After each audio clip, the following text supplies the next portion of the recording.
This is a white 4210 field boss tractor. It's made by Ertl and it's in 1/32 scale. Now this tractor was made for the 2013 National Farm Toy Show.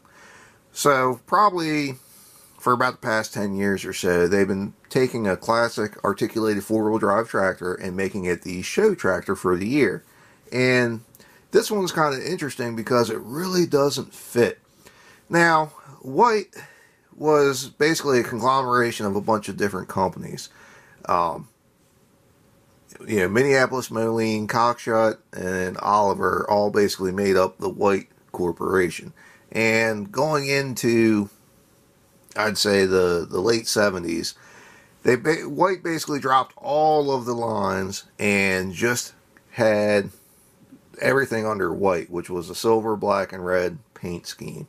Now, this particular tractor really wasn't made by White. I mean, it was made by White essentially, but it wasn't really under the White brand. So, Cockshut, Oliver, and Minneapolis Moline all had an articulating row crop tractor. And I say row crop because when you compare it to the bigger John Deeres and the Steigers and those other companies or Big Bud even, this really was so small and underpowered and underbuilt that even though it looked like an articulating four-wheel drive tractor, it's really not.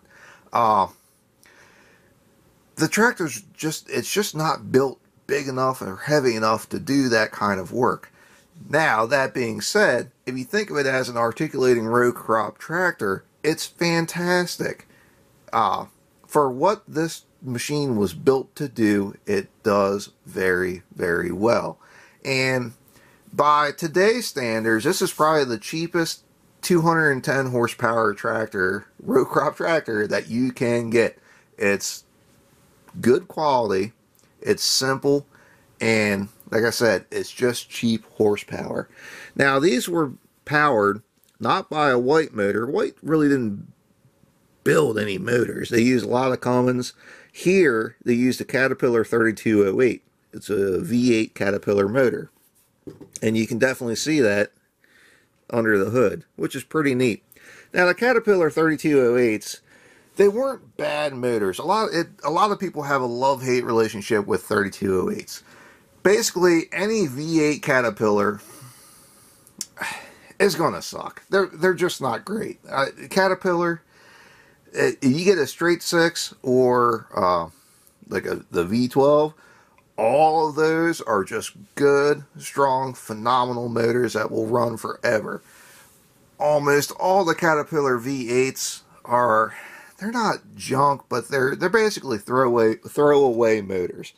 You get them, you run the life of them, and then when they need to be rebuilt, you gotta really crunch the numbers as to whether you're going to try to rebuild this thing or just get another one. Now, the 3208 was a very, very popular motor because, like I said, it's a love-hate kind of thing.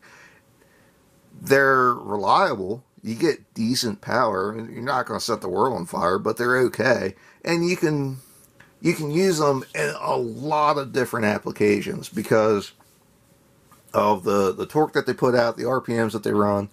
All that kind of comes together. So, like I said, I want to say it's controversial, but it's very much love-hate. And that's what powers this tractor. Now, you could get a 180 and I think a 150 as well. And a 150 is, man, you got to have some soft ground or something and not very big implements to pull, because I can imagine just the way of the tractor for 150 horsepower is probably not going to be a great combination. So anyway, as far as the model itself goes, it's really, really pretty nice. All these National Farm Toy Show tractors are really very nice. They have a little bit more detail than the standard versions do. There's just a couple little things that really stand out. It's kind of cool. You do have the articulating cylinders. You can see the drive lines in there, which is pretty nice. The wheels and the hubs really look pretty good too. It does have a 3-point hitch. You've got your lights in there. If you look inside the cab just has really good detail in there. The doors don't open up or anything like that, but it really looks pretty darn good inside there. And they always had that red interior, which is interesting. But overall, it's a really nice tractor. And like I said, it really doesn't fit with the rest of the four-wheel drive tractors because honestly, it's an articulating row crop tractor. But it's purpose built, and a lot of people don't understand the purpose.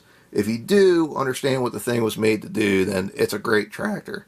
But if you go out and you're looking for a Steiger and you buy one of these, you're going to be disappointed.